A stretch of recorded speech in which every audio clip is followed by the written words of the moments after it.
ఈ ఎంసెట్ లేదా ఎఫ్సెట్లో మంచి ర్యాంక్ రాని విద్యార్థులకు బెస్ట్ ఆల్టర్నేటివ్ సిఏ కోర్సులు అడ్మిషన్లు జరుగుతున్నవి.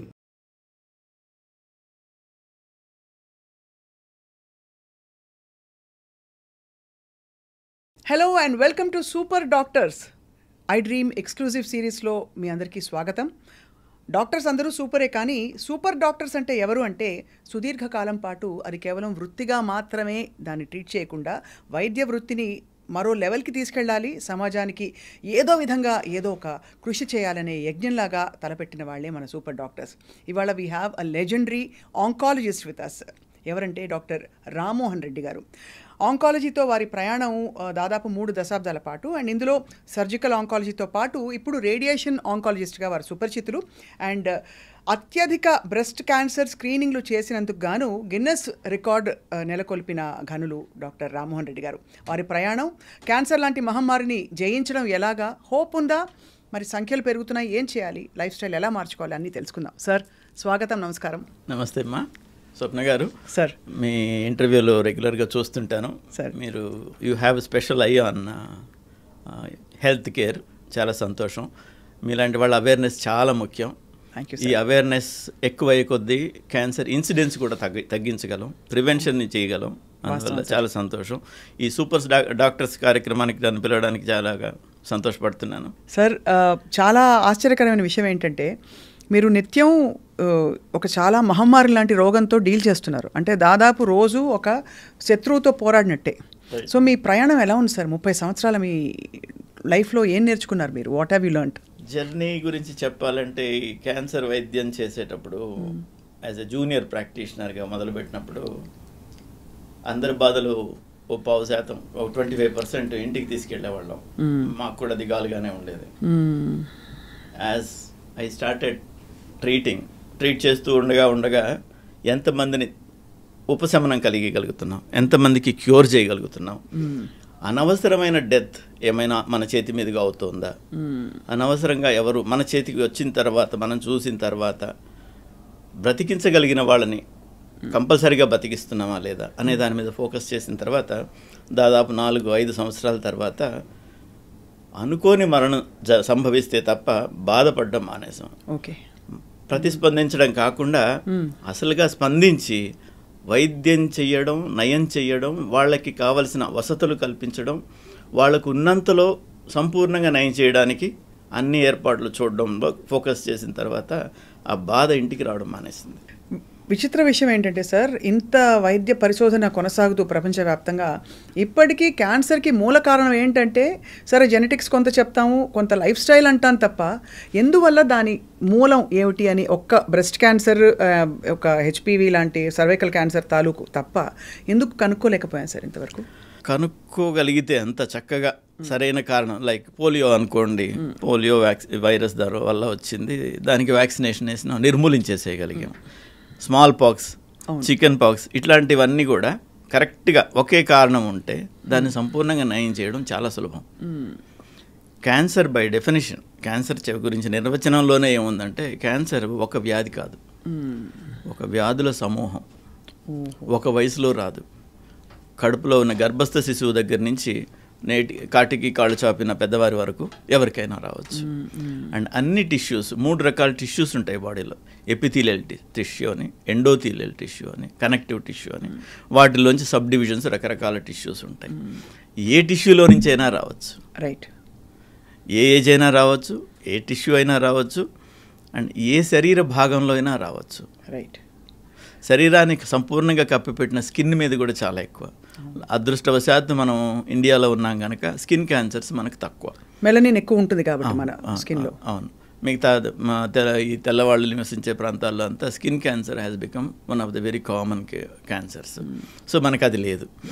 సో ఈ క్యాన్సర్ అనేది ఒక దగ్గర డిఫైన్ చేయలేం కాబట్టి, ఒక ప్రాంతంలోనే వస్తుంది అని చెప్పలేం కాబట్టి, ఒక టిష్యూ అనే చెప్పలేం కాబట్టి, ఒక సిమ్టమ్ ఉంటే క్యాన్సర్ అని చెప్పరాదు. కానీ సో ఒక గ్రూప్ ఆఫ్ సిమ్టమ్స్ గురించి చెప్పాలి, రకరకాల జాగ్రత్తల గురించి చెప్పాలి. అప్పుడే ఈ క్యాన్సర్ కావచ్చు అని కనీస అనుమానంతో వైద్యుడి వరకు ఈ అనుమానపడ్డ వాళ్ళు వెళ్ళగలుగుతారు.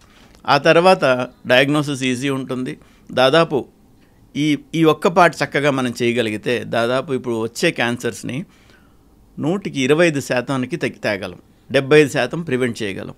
అది ఇది చాలా పెద్దది. అంటే ఈరోజు ఉన్న పరిస్థితుల్లో భారతదేశంలో ప్రతి సంవత్సరం దాదాపు 15 లక్షల కేసులు డయాగ్నోస్ అవుతున్నాయి ప్రతి సంవత్సరం. కొత్త కేసులు అంటే రోజుకి 4,000 కేసులు అవుతున్నాయి. 9,30,000 మంది చనిపోతున్నారు ప్రతి సంవత్సరం.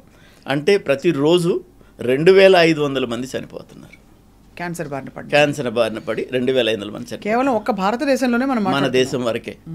మన దేశంలో ఒక చిన్న మంచిగా చెప్పుకోదగిన విషయం ఏంటంటే దాదాపు 18% పాపులేషన్ ఇండియాలో ఉంటే వరల్డ్ పాపులేషన్లో 10% క్యాన్సర్లు ఇండియాలో ఉన్నాయి. సో 18% ఉండాలి. సో మనం ఉన్న జాగ్రత్తలు కావచ్చు, మన ఆహారపు అలవాట్లు కావచ్చు, మనకు ఉన్న అంతో ఇంతో ఉన్న వైద్య పరికరాలు కావచ్చు, వైద్యుల గొప్పతనం కావచ్చు, గవర్నమెంట్స్ చేసే యాక్టివిటీస్ కావచ్చు, వాళ్ళు ప్రొవైడ్ చేసే స్కీమ్స్ కావచ్చు, వీటన్నిటి మూలంగాను దాదాపు ఉండవలసిన దానికంటే 8% తక్కువ ఉందని నేను అనుకుంటాను.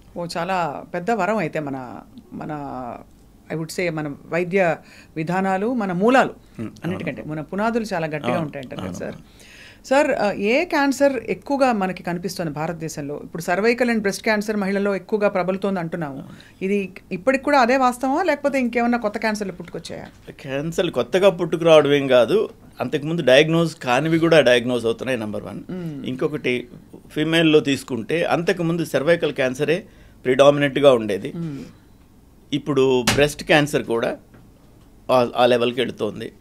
ముఖ్యంగా మన ఆహారపు అలవాట్లు మారడం కావచ్చు, సెడెంటరీ లైఫ్ స్టైల్కి రావడం వల్ల కావచ్చు, and high volume of refined sugars తీసుకోవడం కావచ్చు, ఇట్లాంటి వాటితోని వెస్ట్రన్ పాపులేషన్తో సమానంగా మన పాపులేషన్లో కూడా కోలాన్ క్యాన్సర్లు, బ్రెస్ట్ క్యాన్సర్లు రైజ్ అవుతున్నాయి.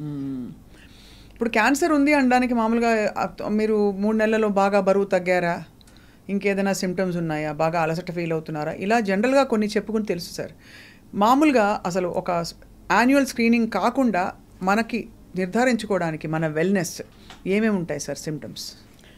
మా శరీరంలో ఎక్కడైనా అన్నీ నొప్పి ఉండాలని, అన్నీ ఇబ్బంది పెట్టాలని లేదు. ఇబ్బంది ఉన్నది కానీ, ఇబ్బంది లేనిది కానీ, అసాధారణంగా ఏదైనా అనిపిస్తే వెంటనే చెక్ చేసుకోవడం చాలా ముఖ్యం. శరీరంలో ఎక్కడైనా ఒక గట్టితనం కానీ, గడ్డ కానీ అనిపిస్తే వెంటనే చెక్ చేయించుకోవాలి. అది సాధారణమైనదే కావచ్చు, అసాధారణమైన నిర్ణయం చేసుకోవాలి కదా, దానికోసం డాక్టర్ని సంప్రదించాలి. తర్వాత ఎక్కడైనా శరీర భాగాల్లో ఏదైనా దెబ్బ తగిలితేనో లేకపోతే ఏదైనా ఇన్ఫెక్ట్ అయితేనో చిన్న అల్సర్ రావడం అనేది సహజం. అలాంటి అల్సర్స్ 2 నుంచి 3 వారాలలో మారిపోతాయి. మానిపోకుండా మన శరీరమే దాన్ని నయం చేస్తుంది. మానిపోకుండా లాంగర్ పీరియడ్స్ ఉన్నాయి, 6 వారాలు, నెలలు అయిపోతున్నాయి, అలాగే ఉంది. అది ఏంటి అని ఒక చిన్న బయాప్సీ తీసుకొని చూడాలి కనుక డాక్టర్ని సంప్రదించాలి. దగ్గు, అందరికీ గొంతు రాపులు, దగ్గులు కామన్, సహజంగా వస్తూ ఉంటాయి, పోతూ ఉంటాయి. వారం కాకపోతే 2 వారాలు కాకపోతే 3 వారాల్లో పోతాయి. 6 వారాలు అంతకంటే ప్రొలాంగ్డ్గా దగ్గు ఉండడం, చేంజ్ ఆఫ్ వాయిస్ ఉండడం, స్వరంలో మార్పు ఉండడం, ఇట్లాంటి వాటిని ఉన్నప్పుడు తప్పనిసరిగా చెక్ చేయించుకోవాలి. ఆ తర్వాత ఎక్కడైనా డిశ్చార్జ్ అంటాం, స్రావం, ఎక్కడి నుంచి అయినా ఏదైనా కారుతున్నట్టుగా అనిపిస్తే సాధారణమైన ప్రదేశాలలో లైక్ మెన్స్ట్రువల్ ఫ్లో లాంటివి సాధారణమైన ప్రదేశాలలో కూడా అసాధారణమైన టైంలో వస్తాయి, రైట్. తర్వాత ఎక్కడైనా అట్లా డిశ్చార్జ్ అవుతుందంటే వెంటనే ఎందువల్ల అవుతుందో చూసుకోవాలి, అదొకటి. తర్వాత 40 సంవత్సరాల తర్వాత కొత్తగా డిస్పెప్సియా లాంటివి, ఆహారం తినడానికి పొట్ట ఉబ్బరంగా ఉంది, తినలేకున్నాను, ఆకలి సరిగా లేదు, మార్పులు ఉన్నాయి అనుకున్నా. అండ్ ఇంకొకటి మోషన్ పోయేటప్పుడు చేంజెస్ రావడం, మోషన్లో బ్లడ్ పడడం, మూత్రంలో బ్లడ్ పడడం, మూత్రం పోవడానికి అబ్స్ట్రక్షన్ రావడం, తర్వాత దగ్గినప్పుడు ఎప్పుడైనా హిమాప్టైసిస్ అంటాం, ఉమ్మిలో రక్తం ఉండడం, ఇలాంటివి ఉన్నప్పుడు జాగ్రత్తగా చూసుకోవాలి. ఇవన్నీ ఉన్నప్పుడు డాక్టర్ గారిని సంప్రదించే అది తప్పనిసరిగా రూల్ అవుట్ చేయబడుతుంది. రైట్. అందులో 100కి 10% ఉన్నప్పటికీ మిగతా 90% బాగుందని నిర్ధారణ చేసుకోవడం చాలా ఇంపార్టెంట్. ఈ 10% ఉన్నవాళ్ళు బాగా ఎర్లీగా డయాగ్నోజ్ అవుతారు. అంత తొందరగా డయాగ్నోసిస్ అయినందువల్ల క్యూర్ ఛాన్సెస్ చాలా ఎక్కువ. క్యాన్సర్ వచ్చిన వాళ్ళలో మన దేశంలో ఇప్పుడు బాగా అయ్యే వాళ్ళు ఎంతమంది ఉన్నారంటే బాగా అయిందని ఎప్పుడు అంటామంటే 5 సంవత్సరాల కంటే ఎక్కువ వైద్యం తర్వాత బాగుంటే వారు క్యాన్సర్ నయమైంది అని చెప్తాం. వాళ్ళని క్యాన్సర్ సర్వైవర్స్గా తీసుకుంటాం. అవును. మనకు జబ్బును బట్టి, జబ్బు ఉన్న ప్రాంతాన్ని బట్టి, జబ్బు ఉన్న స్టేజ్ని బట్టి ఈ సర్వైవర్స్ 30 నుంచి 80% ఉన్నారు. ఈ 80% ఉండడం అనేది కొన్ని జబ్బుల మూలంగాను, బాగా నయమయ్యే రకమైన జబ్బుల మూలంగాను, బాగా ఎర్లీగా డయాగ్నోస్ అవ్వడం వలన ఈ 30%కి వచ్చేవాళ్ళు కొన్ని క్రిటికల్ ఏరియాస్లో ఉండడం ఒకటి, తర్వాత బాగా ముదిరిన తర్వాత చూసుకోవడం ఒకటి. సో నయమయ్యే శాతము 30 నుంచి 80% వేరియేషన్ అవుతుంది. ముందుగా చూసుకుంటే 80% నయమైతే, లేటుగా చూసుకుంటే 20-30% నయమవుతాం. మొత్తం మీద అంతకు ముందులాగా ఇదేదో పాపం, ఇదేమో శాపం, నాకు వచ్చింది నేను పోతాను అనే పరిస్థితి నుంచి బాగా నయం కాలేదు, బాగా కష్టపడుతున్నాం అనుకుంటే కూడా 130% మంది 5 సంవత్సరాలు దాటేయగలరు. అందుకని వైద్యం చేసుకోవడం ఇంపార్టెంట్. సార్, మీరు క్యాన్సర్ చిత్రపటాన్ని ముఖ్యంగా జంట నగరాలకు సంబంధించి వైద్యంలో మార్పులు తీసుకురావడం అండ్ అందరికీ అందుబాటులో తీసుకురావడం, చాలా అడ్వాన్స్ టెక్నాలజీలో మీది కీలకమైన హస్తం ఉంది సార్. సో ఇప్పుడు అడ్వాన్స్మెంట్స్ ఎలా ఉన్నాయి sir in terms of radiation కావచ్చు, మీరు సర్జరీలు కూడా చేస్తున్నారు కాబట్టి సర్జికల్ ఆంకాలజీలో కానీ కీమోథెరపీలో కానీ?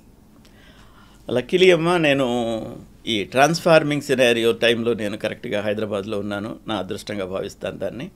ఈ హైదరాబాద్లో 97లో నేను ప్రాక్టీస్ స్టార్ట్ చేసేటప్పుడు government hospital MNJ cancer institute అంటారు, అక్కడ 2 క్యాన్సర్ మిషన్స్ ఉండేవి, కోబాల్ట్ మిషన్స్ అంటారు. అండ్ ఇంకొకటి బీబీ క్యాన్సర్ హాస్పిటల్ అని ఒక హాస్పిటల్లో ఉండేది, మెడ్విన్ అని ఒక హాస్పిటల్ ఉండేది, అందులో ఒకటి ఉండేది, సిడిఆర్ వాళ్ళది ఒక క్యాన్సర్ సెంటర్ ఉండేది. ఈ 4 సెంటర్లో 4 సెంటర్లు మాత్రమే ఉన్నాయి 2 స్టేట్స్కి కలిపి. అప్పుడు కామన్ ఆంధ్రప్రదేశ్ అంటే ఊర్లో ఎవరికైనా క్యాన్సర్ వచ్చినా, ఎవరికి హైదరాబాద్కి రాకపోతే వైద్యమే కాదు, వైద్యమే లేదన్నప్పుడు డయాగ్నోస్ చేయడం కూడా మానేస్తున్నారు ఊర్లలో. ఆ పరిస్థితుల్లో నేను క్యాన్సర్ స్పెషలిస్ట్గా జాయిన్ అయ్యి ప్రాక్టీస్ స్టార్ట్ చేశాను. తర్వాత మొట్టమొదటి లీనియర్ యాక్సలరేటర్ 2000 సంవత్సరంలో కాస్త ఒక 6 నెలలు అటు ఇటుగా ఉండొచ్చు, మొదటి మిషన్ వచ్చింది. ఈరోజు దాదాపు 60 పైచిలకు అత్యున్నత ప్రమాణాలు కలిగిన లేటెస్ట్ క్యాన్సర్ మిషన్స్ హైదరాబాద్లో ఉన్నాయి. మేము కన్విన్స్ చేయగలిగాం మేనేజ్మెంట్స్ని, అండ్ గవర్నమెంట్స్ కూడా అనుకూలంగా ప్రవర్తించాయి.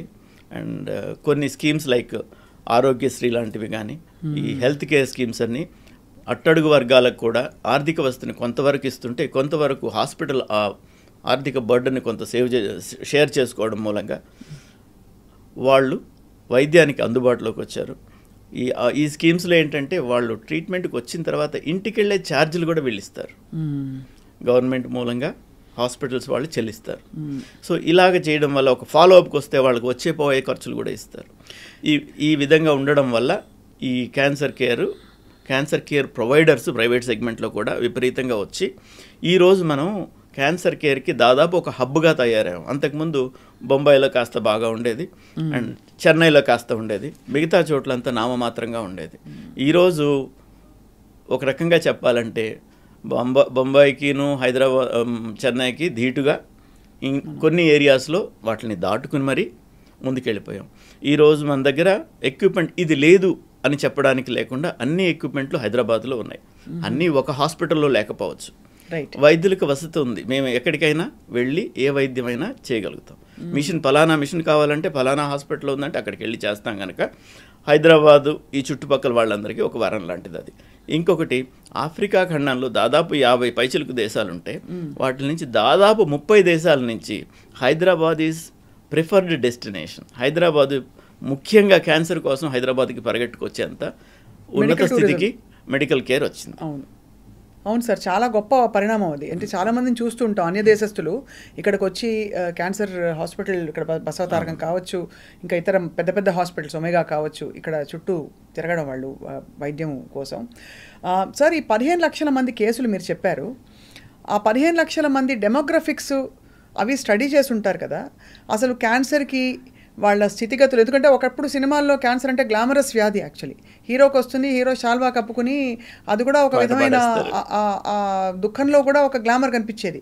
అలాంటి క్యాన్సర్ ఇవాళ అట్టడుగు వర్గాల్లో కూడా ఇది ఏదో ధనికుల వ్యాధి కాదు, అందరికీ వస్తుంది అని అనడానికి, మరియు ఇమ్యూనిటీ అండ్ జీవన పరిస్థితులు వాటికి దగ్గర అనుబంధం ఉన్నట్టు మనకు తెలిసిందా? Do we have any data to suggest that?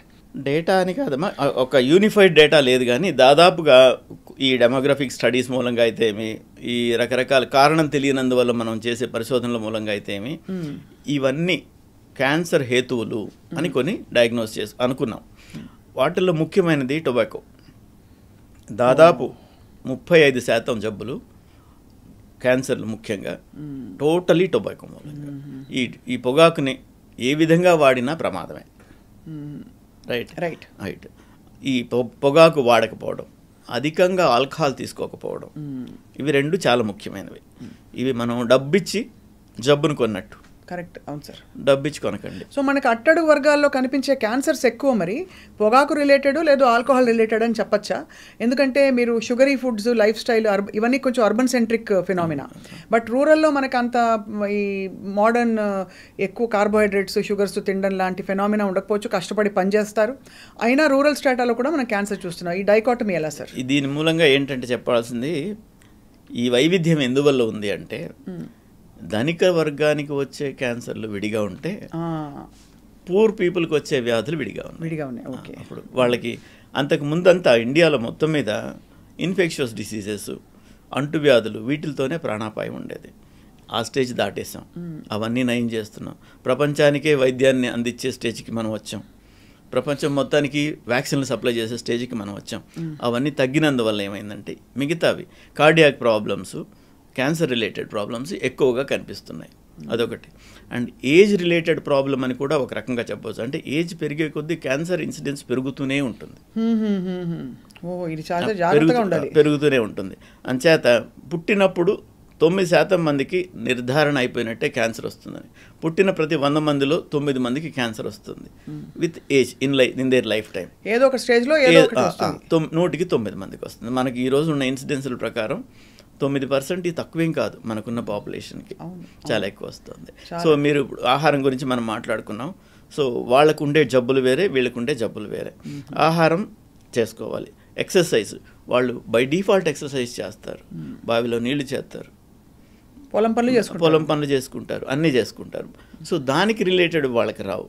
వాళ్ళ ఆహార పదార్థాల్లో సరిపోయేంత రోయేజ్ అంటే డైటరీ ఫైబర్ ఉంటుంది. డైటరీ ఫైబర్ ఉంటుంది కనుక కోలానిక్ క్యాన్సర్స్ వాళ్ళకు ఉండవు. బ్రెస్ట్ క్యాన్సర్స్ తక్కువ, శ్రమపడి పని చేసుకుంటారు కనుక బ్రెస్ట్ క్యాన్సర్స్ తక్కువ. అన్హైజీనిక్గా ఉండడం ఇట్లాంటి మూలంగా సర్వైకల్ క్యాన్సర్స్ కొంచెం ఎక్కువ. అది టొబాకో యూజ్ చేయడం వల్ల టొబాకో రిలేటెడ్ క్యాన్సర్స్ ఎక్కువ. లంగ్ ఓరల్ క్యాన్సర్స్ ఎక్కువ. అయితే అది అంటే క్యాన్సర్ మొత్తం మీద క్యాన్సర్ ఇన్సిడెన్స్ మార్పు లేదు, కానీ వ్యాధుల డిస్ట్రిబ్యూషన్ మారుతుంది. ఓకే. కానీ స్టేట్ మీరు చెప్పినట్టు సార్, వచ్చిన వాళ్ళకి డబ్బులు ఇచ్చి కూడా పంపించడం అన్నది ఒక నాన్ కమ్యూనికబుల్ డిసీజ్కి ఇలాగా ఇన్వెస్ట్ చేయడం గొప్ప విషయమే. ఎందుకంటే కమ్యూనికబుల్ డిసీజెస్ అందరికీ వచ్చేస్తుంది, వాళ్ళ తలకాయ నొప్పి స్టేట్ కని ఆలోచించడం వేరు. కానీ దీన్ని ఇంత ముందుకు తీసుకెళ్లడంలో మీలాంటి వాళ్ళు ముందుండడం సార్ చాలా మేలు చేసింది. ఈ విషయంలో ఒక డాక్టర్, ఒక ముఖ్యమంత్రి అయితే మనసు 10 నిమిషాలు దాని మీద పెడితే ఎంత సాధించవచ్చు అనే దానికి రాజశేఖర్ రెడ్డి గారు మహోన్నతమైన వ్యక్తి. వారు ఎగ్జాంపుల్ అమ్మా. వారు గనక ఈ ప్రాజెక్ట్ చేసి ఉండకపోతే, రాజీవ్ ఆరోగ్యశ్రీ అనే ప్రాజెక్ట్ చేశారు. ఈరోజు ఆ ప్రాజెక్ట్ని వరల్డ్ వైడ్ స్టడీ చేస్తున్నారు. నేషనల్ వైడ్ కూడా కొంచెం రూపాంతరం చెందించి మోడీ గారు కూడా మంచి యాక్టివిటీ తీసుకుని ఎక్కువ మనీని అలొకేట్ చేస్తూ క్యాన్సర్ నిర్మూలించాలని వారు కూడా కంకణం కట్టుకున్నారు. అండ్ దేశాల నుంచి ఈ ప్రాజెక్ట్ స్టడీ చేసేందుకు ఎంతోమంది వచ్చి వెళ్తున్నారు. In some form or the other వెళ్తున్నారు. ఇంకొక ముఖ్యమైన విషయం ఏంటంటే, గవర్నమెంట్ ₹1 ఖర్చు చేస్తే లెక్కల ప్రకారం ఎంత ఉందో నాకు తెలియదు, కానీ నా ఉద్దేశం 25 పైసలు ఎండ్ యూజర్కి చేరుతుంది. This is one project. ఇందులో 95 పైసలు చివరి ఎవరు వాడుకుంటారో వాళ్ళకి చేరుతుంది. 5 పైసలు మాత్రమే ఈ దారి ఖర్చులు అవుతుంది. ఎవరు ఎక్కడ 1 పైసా ఇది చేయడానికి లేదు. అనెథికల్గా చేయడానికి కానీ, మోసం చేయడానికి కానీ అవకాశాలు బాగా అరుదు. దాని సూపర్వైజింగ్ సిస్టమ్ కూడా అంత బాగుంది. ఇలాంటి హెల్త్ సిస్టమ్స్ కానీ స్టార్ట్ అయితే అన్ని స్టేట్స్లో అయితే ఈ ఇన్సిడెన్స్ని తగ్గించవచ్చు. ఇంకొక బాధాకరమైన విషయం, దాన్ని జాగ్రత్త చేసుకోవాల్సిన విషయం ఏంటంటే, వైద్యం చేయడానికి ఉన్న ఉబలాటం డాక్టర్కి కానీ, పొలిటీషియన్స్కి కానీ, ప్రైవేట్ హాస్పిటల్స్కి కానీ గవర్నమెంట్ హాస్పిటల్స్కి కానీ వైద్యం చేయడానికి ఉన్నంత ఉబలాటం వైద్యానికి పేషెంట్ రాకుండా చేయాలి, జబ్బు రాకుండా చేయాలి అనే దాని మీద లేదు. ఒకవేళ దాని మీద ఫోకస్ చేస్తే ఇప్పుడు మనం ఖర్చు చేస్తున్నంతలో 4వ వంతు ఖర్చు చేస్తే కూడా ఈ ఇన్సిడెన్స్ ఆఫ్ 4,000 క్యాన్సర్లు ప్రతి సంవత్సరం వస్తున్నాయి అంటున్నాను కదా, ప్రతిరోజు 4,000 క్యాన్సర్లు వస్తున్నాయి. దాన్ని 1000కి తీసుకెళ్ళగలం. ఓహో, అంటే ప్రివెన్షన్ మీద దృష్టి పెట్టి ఒక ఎడ్యుకేషన్, ఒక ప్రివెన్షన్, ఇవి రెండింటి మీద దృష్టి పెడితే 4,000 నుంచి 1000కి చేయగలం. అంటే మనకు ఉన్న వైద్య పరికరాలు, ఫెసిలిటీస్ ధారాళంగా సరిపోతాయి. ఇప్పుడు సరిపోవు, చాలు బొటాబొట్టి. హైదరాబాద్లో అన్నీ ఉన్నాయి, ముఖ్యమైన పట్టణాల్లో అన్నీ ఉన్నాయి, కానీ ముఖ్యమైన పట్టణాల్లోనే రావు కదా క్యాన్సర్లు, మారుమూల ప్రాంతాల్లో కూడా వస్తాయి. 1 మిలియన్ పాపులేషన్కి 1 మిషన్ కావాలి, మనకు అన్ని లేవు. ఇప్పుడు ఉన్నవి ఇన్సిడెన్స్ తగ్గిస్తే ఆటోమేటిక్గా సరిపోతాయి.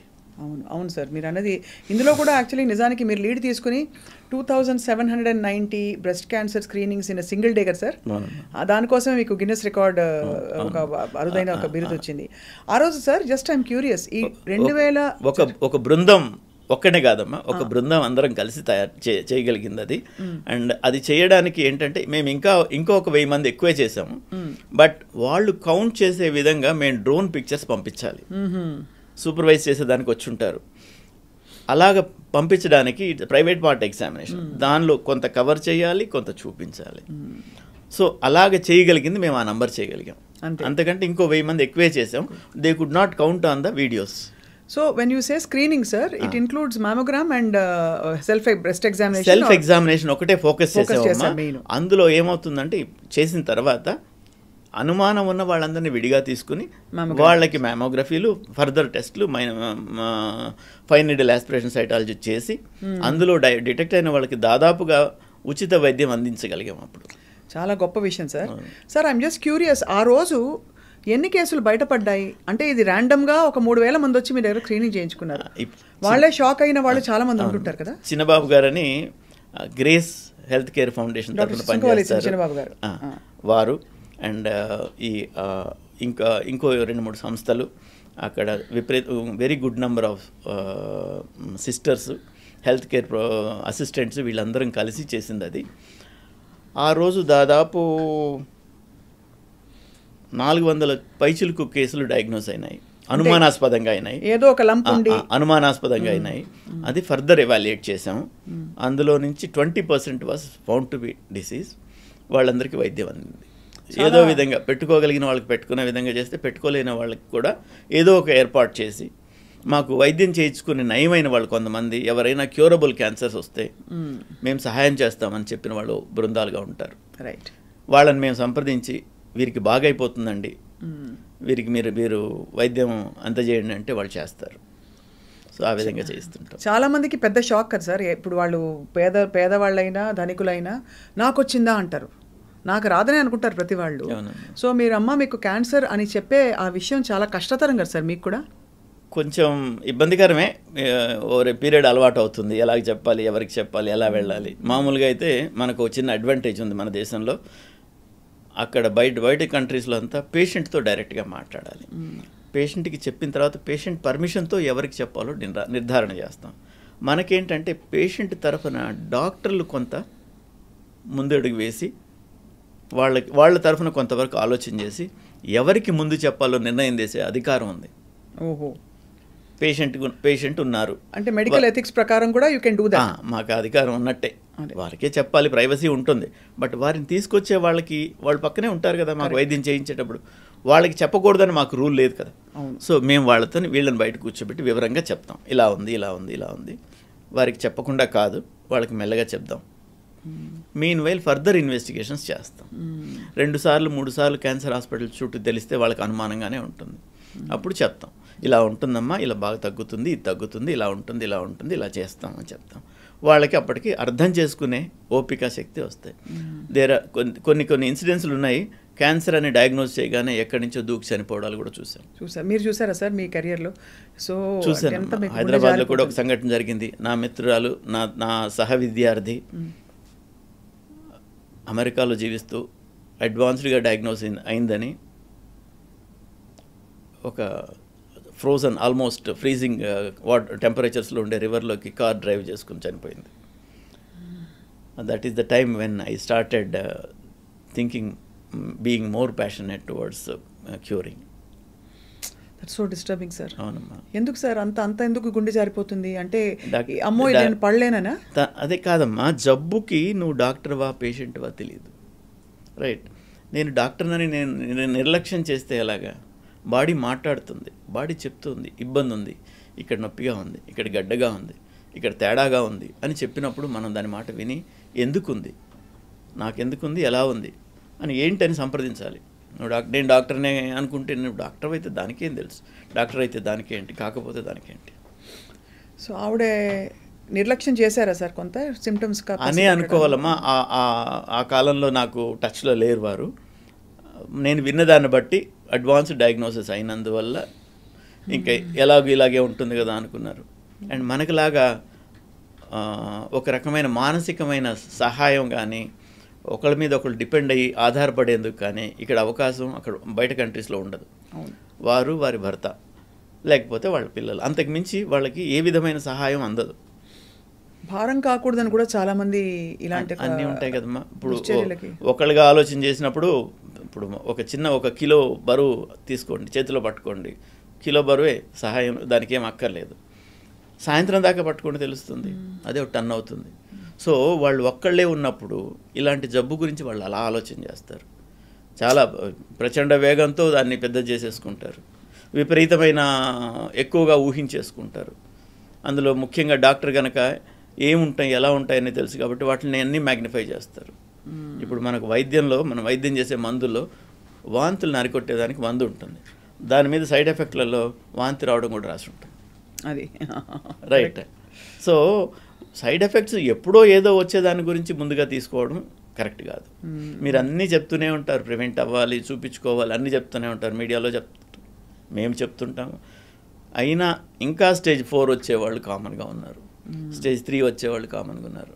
97తో పోల్చుకుంటే 1997తో పోల్చుకుంటే ఇప్పుడు స్టేజ్ 4లు 3లు బాగా తగ్గాయి. అంతకుముందు ఎవరైనా ఎక్కడైనా బయట ప్రయాణంలోనో ఎక్కడో దగ్గర ఎవరైనా తారసపడి నమస్కారం డాక్టర్ గారు అంటే వాళ్ళు ఏం చెప్తారో వార్తని భయపడేవాళ్ళం. ఏ 6 నెలలకో 3 నెలలకో చనిపోయారు, వచ్చి తిడతాడా, ఏమంటాడు, ఏమైందో వాళ్ళ పేషెంట్కి, ఇలాంటివి ఉండేది. ఇప్పుడు అలా కాదు, సర్వైవర్స్ చాలా ఎక్కువ ఉన్నారు. నేను చెప్పాను ఇందాక మీకు ఇన్సిడెంట్స్ అప్పుడు చెప్పాను, 4,000 ప్రతి సంవత్సరం డయాగ్నోజ్ అయితే 2,500 మంది చనిపోతున్నారంటే 1,500 మంది బతికుంటున్నారు, 1,500 మంది లాంగ్ పీరియడ్ ఉంటున్నారు.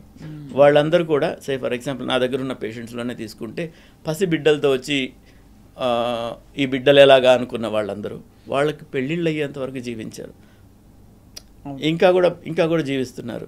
కొంతమంది ఆ తర్వాత చనిపోయినప్పటికీ వాళ్ళ ఫ్యామిలీకి వాళ్ళు చేయాల్సిన పనులన్నీ సంపూర్ణంగా చేసుకుని పోతున్నారు. ఇందులో మేము ఉన్నందుకు మేము సంతోషపడతాం. ఖచ్చితంగా సార్, డెత్ ఇస్ ఇన్ఎవిటబుల్. మనం అంటే వ్యాధి వచ్చినా రాకపోయినా ఏదో టైంలో వెళ్ళిపోవాలి. కానీ మీరు అన్నట్టు బాధ్యతలు సంపూర్ణంగా మనం వచ్చిన పర్పస్ నెరవేరిన తర్వాత అకాల మరణానికి దూరం చేయగలిగితే అంతకంటే అదొక విజయమే ఒక విధంగా చూసుకుంటే. సార్ మీరు అత్యంత ఘనతగా చెప్పుకునే ఒక కేసు మాతో పంచుకోండి సార్. ఎలా అయితే ఇప్పుడు మీరు మీ మిత్రులను చెప్పారు, ఆయన జీవించే ఉన్నారు కనుక ఆయన పేరు చెప్పనండి. పర్లేదు సార్, దగ్గర మిత్రుడు, విషయం చెప్పండి అంతే. దగ్గర మిత్రుడు ఒక పేరున్న ఒక వైద్య హాస్పిటల్కి వెళ్ళారు. వారు రొటీన్ స్క్రీనింగ్ చేయించుకున్నారు. దాదాపు తాటికాయ ప్రమాణంలో పొట్టలో ఒక గడ్డ ఉంది. డాక్టర్ గారు అక్కడ చూశారు, స్క్రీనింగ్ చేశారు, రివ్యూ ఆఫ్టర్ 6 months అని రాసి పంపించారు. ఈ రివ్యూ ఆఫ్టర్ 6 months ఎవరు వస్తుందంటే అండి, హెల్త్ స్క్రీనింగ్లని పెట్టిన వాళ్ళందరూ ఏం చేస్తున్నారంటే దాని మీద మానసికంగా ఫోకస్ లేకపోవడం వల్ల దాన్ని వివరంగా పట్టించుకోవట్లేదు. అదేదో ఒక ఇన్కమ్ సోర్స్ లాగా చూస్తున్నారు. నువ్వు చేసావు, అన్ని ఇన్వెస్టిగేషన్స్ చేసావు, అయిన తర్వాత you should read it properly. తాటికాయ ఎంత గడ్డ ఉంటే 8 ఇంచులు, తాటికాయ అంటే 7 నుంచి 8 ఇంచుల సైజు ఉన్న గడ్డ పొట్టలో ఉంటే ఫాలో అప్కి రమ్మని రాశారు అదే హాస్పిటల్లో. ఎందువల్ల అంటే ఒక వయసైన జూనియర్ డాక్టర్ని పెడతారు. వయసైన జూనియర్ డాక్టర్ నోట్ చేసుకోండి అమ్మా. ఎంబీబీఎస్ డాక్టర్లలో పోస్ట్ గ్రాడ్యుయేషన్కి వెళ్ళిపోయే వాళ్ళం చాలామంది ఉంటాం. అవును, కొంతమంది అక్కడ ఆగిపోతాం. వాళ్ళల్లో సీనియర్స్ని చూసుకుని వీళ్ళు బాగా చూస్తారు అనే ఉద్దేశంతో హాస్పిటల్ నియమిస్తుంది. వాళ్ళు బాగా చూడకపోవచ్చు, వాళ్ళు చదువుకుని వదిలేసిన దగ్గర ఆగిపోయి ఉండొచ్చు. వాళ్ళు చదువుకుని వదిలేసిన దగ్గర ఆగిపోయి ఉంటే ఈరోజు వచ్చిన టెక్నాలజీ కానీ శాస్త్ర పరిణామం కానీ వాళ్ళకి తెలియదు. అది చూసి బయటకు పొమ్మనంటే ఆయనకి తెలియదు, సంపూర్ణంగా తెలియదు. ఈయన ఏంటి అంత పెద్ద హాస్పిటల్ చూసిందని ఈయన వచ్చేసాడు. మనం అనుకోగానే ఉంటాం కదా. నేను తెలిసినప్పటికీ మామూలుగా ఆయన నన్ను డ్యూటీ డాక్టర్ అనుకున్నాడో ఏమనుకున్నాడో తెలీదు. ఏదో రోజు మాట వరుసకి రిపోర్ట్స్ చూపించారు. రిపోర్ట్స్ చూసి ఇది ఇలా ఉందండి, తాటికాయ ప్రమాణంలో గడ్డ ఉంది మీకు, అది ఏంటని తప్పనిసరిగా చూసుకోవాలంటే అంత పెద్ద హాస్పిటల్ వాళ్ళు చూశారు, అంత పెద్ద హాస్పిటల్లో చెయ్యంది నువ్వు చెప్తావా నాకు? So he did not believe. నేను చెప్పింది నమ్మకమే లేదు. దాని తర్వాత కాదండి, అక్కడ పేరున్న డాక్టర్లు వాళ్ళు ఉన్నారు, వీళ్ళు ఉన్నారని 3-4 పేర్లు ఆ హాస్పిటల్ వాళ్ళకి చెప్పి వాళ్ళని వెళ్ళి కలవండి, వాళ్ళని కలిస్తే మీకు న్యాయం జరుగుతుందని చెప్పాను. వెళ్ళి కలిశారు. వెంటనే ఆపరేషన్ చేయాలని చెప్పారు డాక్టర్ గారు. ఆపరేషన్ చేసే పరిస్థితి లేదు నాకు తెలుసు. ఉన్నాయి ఇన్వెస్టిగేషన్స్ వాళ్ళు చేసినవే నా దగ్గర ఉన్నాయి, నాకు ఒక కాపీ ఉన్నందువల్ల. లేదు. ఎందుకు లేదు సార్? అంటే మరీ పెద్దగా ఉందనా గడ్డ? అది సుపీరియర్ మెసెంట్రిక్ ఆర్టరీ అని ఒక చాలా పెద్ద ఆర్టరీ అమ్మ, ఇంటెస్టైన్స్కి సప్లై చేస్తుంది. ఓ, అది ఇన్వాల్వ్ అయ్యి ఉంది, దాని చుట్టూ ఉంది. ఆ తాటికాయ మధ్యలో ఆ రక్తనాళం వెళుతుంది. సో ఇది తీసేస్తే అది కూడా అది కట్ చేయాలి. తీసేస్తే అది కూడా పోయేదానికి ఫెసిలిటీస్ పెట్టుకుని చేయొచ్చు. అది బైపాస్ చేసుకుని లైక్ వాస్కులర్ గ్రాఫ్ట్కి రెడీ చేసుకుని ఈ వాస్కులర్ గ్రాఫ్ట్ వేస్తూ ఇది చేయొచ్చు అనేది ఉంది. అలా చేస్తున్నారేమో అనుకున్నాను వాళ్ళు చేద్దామంటే. ఆపరేట్ చేసేస్తారు. అది బయటే తెలుస్తున్నది, లోపలికి వెళ్ళిన తర్వాత ఇలా ఉందని వార్త. అక్కడి నుంచి ఎవరో బంధుమిత్రులు చేస్తే వాళ్ళు నాకు ఫోన్ చేశారు. ఎలాగో ఆపరేషన్ చేశారు కనుక నీడిల్ బయాప్సీ కంటే ఓపెన్ బయాప్సీ చాలా వివరాలు తెలుపుతుంది, పెద్ద బయాప్సీ తీసుకొని పంపించండి అని చెప్పాను. పెద్ద బయాప్సీ తీసి పంపించారు. ఇది దాన్ని న్యూరో ఎండోక్రైన్ ట్యూమర్ అంటారమ్మా. న్యూరో ఎండోక్రైన్ ట్యూమర్ అని తెలిసింది. ఆ న్యూరో ఎండోక్రైన్ ట్యూమర్కి అంత సైజులో ఉన్నప్పుడు ఆపరేషన్ చేయలేని పరిస్థితుల్లో ఆల్టర్నేట్గా ఏం చేయొచ్చు అని చూస్తే కొంచెం కీమోథెరపీ ఇవ్వడం వల్ల ప్రయోజనం ఉంటుందని తెలిసింది. 17-18 సంవత్సరాల కిందట అప్పుడు కీమోథెరపీ కూడా మేమే ఇచ్చేవాళ్ళం. నేను రేడియేషన్ ఆంకాలజిస్ట్ని బేసిక్గా, బట్ మా ట్రైనింగ్ మెడికల్ ఆంకాలజీలో కూడా అయినందువల్ల ఇప్పుడు డివిజన్ వచ్చింది. సో నేనే కీమోథెరపీ ఇచ్చాను. కీమోథెరపీ ఒక 6 సైకిల్స్ ఇచ్చిన తర్వాత 3 భాగాలు తగ్గింది, ఒక భాగం ఉంది. అప్పుడు మరలా ఆపరేషన్ చేసి దానికి అదే హాస్పిటల్కి వెళ్ళి ఆపరేషన్ చేయించుకున్నారు. బాగా తగ్గింది, మొత్తం తీసేయలేకపోయారు. అండ్ అక్కడెక్కడైతే మిగిలిందో అక్కడ క్లిప్స్ పెట్టి పంపించమన్నాను, నా వసతి కోసం రేడియేషన్ గురించి. క్లిప్స్ పెట్టి పంపించారు, వైద్యం చేశాను, బాగైపోయింది. అప్పుడే కొత్తగా ఇమేజ్ గైడెడ్ రేడియోథెరపీ అనే టెక్నాలజీ అప్పుడే కొత్తగా వచ్చింది హైదరాబాద్కి. అప్పుడు ట్రీట్ చేసాం, బాగా అయ్యారు వారు. తర్వాత 15 సంవత్సరాల తర్వాత ఆయనకి ఆపరేషన్ అంత పెద్దది 2 సార్లు చేసిన మూలంగా ఒక హెర్నియా వచ్చింది. ఓహో. ఆ హెర్నియాకి మరలా అదే ప్రముఖ వైద్యశాలకు వెళ్ళి మరలా పరీక్ష చేయించుకున్నారు. డాక్టర్ గారు అన్ని వివరంగా టెస్టులన్నీ చేశారు, కానీ ఒక టెస్ట్ రిపోర్ట్ చూడడం మానేశారు. అది CT scan of the abdomen. అందులో లివర్లో మెటాస్టాటిక్ డిపాజిట్స్ ఉన్నాయి. ఆయన మళ్ళా వాళ్ళు వెళ్ళారు, చూశారు, ఆపరేషన్ చేయాలన్నారు, ఆపరేషన్ చేశారు. అదృష్టవశాత్తు ఏమి కాకుండా ఆ ఆపరేషన్ చక్కగా సక్సెస్ఫుల్గా అయింది, బయటపడ్డారు. తర్వాత ఎప్పటిలాగా నాకు రిపోర్ట్స్ తీసుకొచ్చి మళ్ళీ చూపించారు. మళ్ళీ చూపిస్తే లివర్లో ఇంత పెద్ద డిసీజ్ ఉందండి, దాదాపు 2.5 సెంటీమీటర్లు ఉంది, దీన్ని తప్పనిసరిగా బయాప్సీ చేసుకోవాలని చెప్పాను.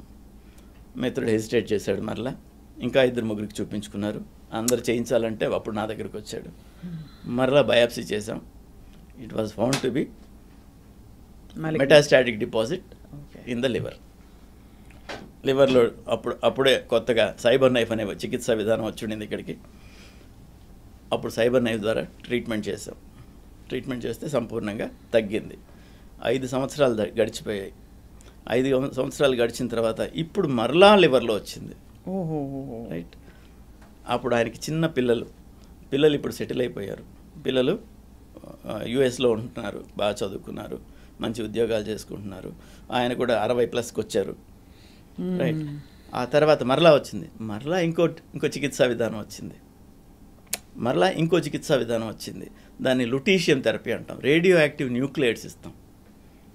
అదేంటంటే అక్కడ కాన్సన్ట్రేట్ అయ్యి మైక్రోమీటర్స్ డిస్టెన్స్ వరకు రేడియేషన్ ఎమిట్ చేసి అక్కడున్న సెల్స్ని చంపుతుంది. చంపుతుంది. డిఫ్యూజ్ డిసీజ్ లివర్లో ఉంటే కూడా ఇప్పుడు మరలా నయమైంది, మరలా బాగున్నారు, 18 సంవత్సరాలు దాటింది, నడుస్తున్నారు.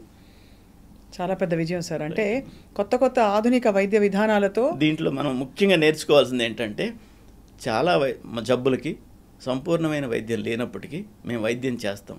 తగ్గదు కదా, ఎందుకు చేస్తున్నామని అడిగేవాళ్ళు మాకు కామన్. తగ్గదు, రేపు వచ్చే మందుతో తగ్గొచ్చు, రేపు వచ్చే వైద్య విధానంతో తగ్గొచ్చు, రేపటిదాకా నేను తీసుకెళ్ళాలి. ప్రయత్నమే అక్కడ పరమావధి. అదమ్మా, అది చాలా గొప్పగా ఉంది sir. It's such a fulfilling journey మీకు. సార్ మీ విజన్ ఏంటి సార్? మీరు ఒక సూపర్ డాక్టర్గా ఇవాళ ఇన్ని విషయాలు మాతో పంచుకుంటున్నారు. సో నేను ముఖ్యంగా ఏం చెప్తానంటే అమ్మా, ప్రివెన్షన్ ఎంకరేజ్ చేయడం చాలా ముఖ్యం అమ్మా. అవును.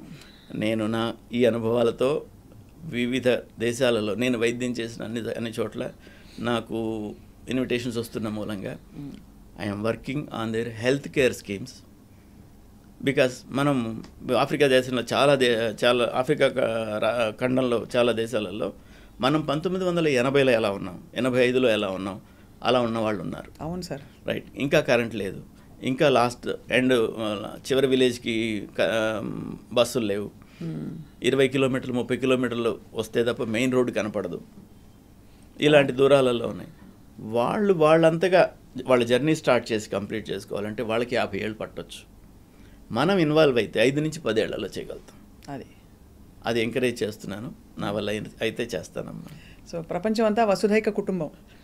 ఇవన్నీ మనం గీసుకున్న గీతలు గోడలే.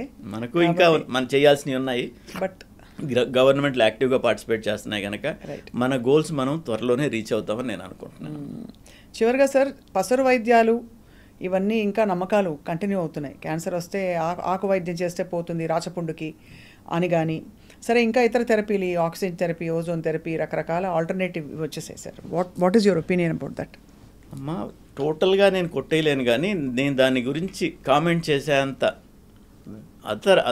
మిగతా వైద్య విధానాలలో నాకు నాలెడ్జ్ లేదు కనుక నేను కొట్టేయను, తప్పనిసరిగా అనుసరించమని చెప్పను. 2 ఉన్నాయమ్మా. ఒకటి, రకరకాల వైద్య విధానం. ఇప్పుడు అల్లోపతి అంటాం మా వైద్య విధానాన్ని. అల్లోపతి అంటే ఏంటో తెలుసమ్మా? The other problem. అంటే ఇది వైద్యం అన్నట్టే లేనే లేదు. దాని మీనింగ్ తీసుకుంటే ది అదర్ ప్రాబ్లం.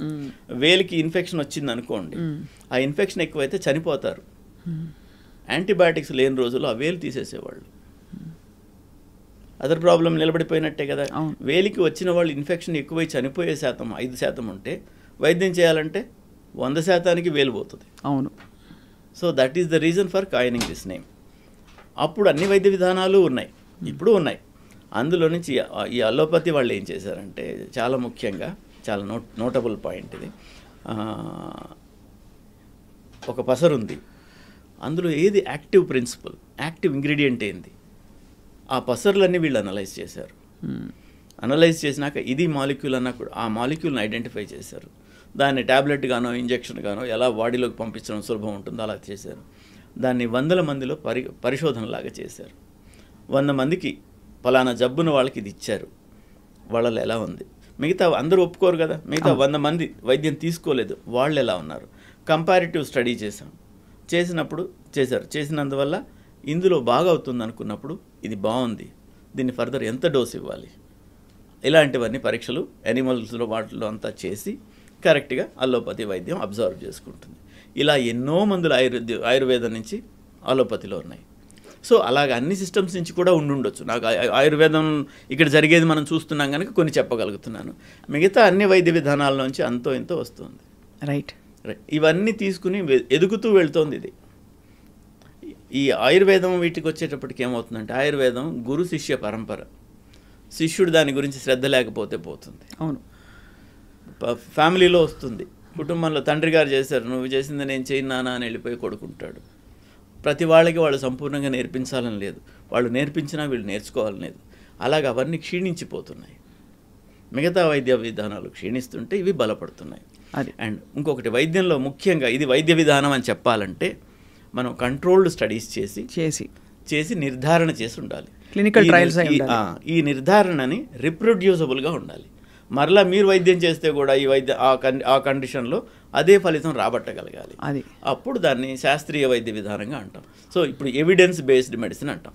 ఆ ఎవిడెన్స్ బేస్డ్గా చేయగలిగినప్పుడు అది అల్లోపతి అవుతుంది. అవును, అన్ని పతులు ఒక పతి అయిపోతున్నాయి కనుక ఇది విపరీతంగా పెరుగుతుంది. ఒక లైఫ్ టైం సరిపోదమ్మా అల్లోపతి ఒక్కటి నేర్చుకోవడానికి. మరి ఇవన్నీ ఎక్కడ నేర్చుకుంటాం? చాలా అంటే నొప్పింపక తానవ్వక అన్నట్టుగా మీరు అసలు ఎక్కడా కూడా వేరే ఇతర వైద్య విధానాల్ని విమర్శించకుండా చాలా సముచితంగా చెప్పారు డాక్టర్ రామ్మోహన్ నేను రెడ్డి కొన్ని చెప్తాను వినండి. భారతదేశంలో విషపూరితమైన పాములు 5%, 95% విషం లేని పాములు. పాము కాటికి చనిపోయే వాళ్ళు చాలా ఎక్కువ శాతం. 5% పాములు అయితే పాము కాటులలో 5% చనిపోవాలి కదా. భయం, పాము కాటేసిందని ఒక్క నిజమే చాలు వాళ్ళకి చంపడానికి. సో వాళ్ళందరూ ఊర్లో ఉన్న వైద్యుడికి మంత్రగాడి దగ్గరికే వెళ్తారు. వాళ్ళందరికీ ఆయన మంత్రం వేస్తాడు, వైద్యం ఇస్తాడు, తీర్థం ఇస్తాడు, ఏదో చేస్తాడు.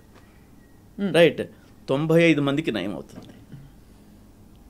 వాళ్ళకి ఆ నమ్మకంతోనే 95 మందికి నయం అవుతుంది. ఈ 5% చనిపోతారు. దీనిలో ఇంకో ప్రాబ్లం ఈ అలోపతి వాళ్ళకి ఇంకోటి ఏంటంటే ఈ 5% హాస్పిటల్కి వస్తారు. ఈ 5%లో 90% చనిపోతారు. బికాజ్ అక్కడ టైం డిలే అయింది. అది ఈ పాము కాటు గురించే చెప్పాలంటే కూడా ఈ స్నేక్ వీనం దొరుకుతుంది. పిహెచ్సిలో కూడా అది అవైలబుల్ చేస్తే they can be cured. Most of them పాము కాటు తర్వాత 10 vials ఆఫ్ పాలివీనం ఇచ్చేస్తే మోస్ట్ ఆఫ్ మన దగ్గర 3-4 విష సర్పాలు, వాటికి సరిపోయిందంతా వ్యాక్సిన్ ఉంది కనుక. వ్యాక్సిన్ కాదు, విషానికి విరుగుడు ఉంది. విషానికి విషమే విరుగుడు అంటారు. అదే పెద్దవాళ్ళు అనేవాళ్ళు పూర్వం. కానీ చాలా ఫ్యాసినేటింగ్గా ఉంది సార్ మీ ప్రయాణం. అండ్ మీ ప్యాషన్ అయితే it really makes you a super doctor. Because ఏదో సాధించాలే చాలేదు అని అనుకుని ఏదో స్టేజ్లో అందరూ మీరు ఇంకా ఇతర దేశాలకు వెళ్ళి మనం వైద్య విధానాల్ని ప్రవేశపెట్టి వాళ్ళందరికీ అందుబాటులోకి తీసుకురావాలనే మీ సంకల్పం తప్పకుండా నెరవేరాలి సార్. మీ యజ్ఞంలో ఎక్కడో అక్కడ మీ అందరం భాగం అవుతామని ఆశిస్తున్నాం. థ్యాంక్ యూ మా. ఈ అవేర్నెస్లో మీరు అందరూ పార్టిసిపేట్ ఆల్రెడీ చేస్తున్నారు. ఇంకా కూడా లైక్ నేనేమంటానంటే ఈ క్యాన్సర్ కీమోథెరపీలు ఇస్తాం, సైడ్ ఎఫెక్ట్స్ వస్తాయి. ఎఫెక్ట్స్ వదిలేసి సైడ్ ఎఫెక్ట్స్ని హైలైట్ చేస్తున్నారు. అది మానేయాలి. అవును, ఎఫెక్ట్స్ని హైలైట్ చేయండి. సైడ్ ఎఫెక్ట్స్ ఎలాగ వస్తాయి? వాళ్ళకి వచ్చే వరం జీవితం. అవును, జీవితం అనే వరం వచ్చినప్పుడు ఆల్కహాల్ దాగి కింద పడిపోతున్నాడు రోజు, దానికి సైడ్ ఎఫెక్టే కదా అది. అవును, దానికి తయారుగా ఉన్నాడు. మందుకు వచ్చే సైడ్ ఎఫెక్ట్కి రెడీగా కాకపోతే ఎట్లా? అంతే కదా సార్. చాలా పెద్ద గీత చిన్న గీత అంతే. అది కాబట్టి జీవితం చాలా అమూల్యమైంది. And prevention is the best cure. Actually చెప్పాలంటే ముందే వెళ్ళి మనం పరీక్ష చేసుకుని ఫస్ట్ అసలు ఎవరికి రాకూడదు. జెనెటిక్గా అందరికీ ఆ పాసిబిలిటీ ఉంటుంది కాబట్టి సరే ఏదో పరిస్థితుల వల్ల సంభవించినా ఇవాళ క్యాన్సర్ని ఖచ్చితంగా నయం చేసుకోవచ్చు సరైన డయాగ్నోసిస్తో అని చెప్పి మీరు మరోసారి భరోసా ఇచ్చినందుకు డాక్టర్ రామ్మోహన్ రెడ్డి గారు ధన్యవాదాలు సార్. నమస్కారం. థ్యాంక్ యూ స్వప్న గారు. ఈ సూపర్ డాక్టర్ ప్రోగ్రామ్కి నన్ను పిలిచినందుకు చాలా సంతోషం. మొదటగా నాతోనే స్టార్ట్ చేస్తున్నందుకు ప్రోగ్రామ్ చక్కగా నడవాలని, మీరు అందరికీ అవేర్నెస్ తీసుకురావాలని ఆకాంక్షిస్తున్నానమ్మా. Thank you sir.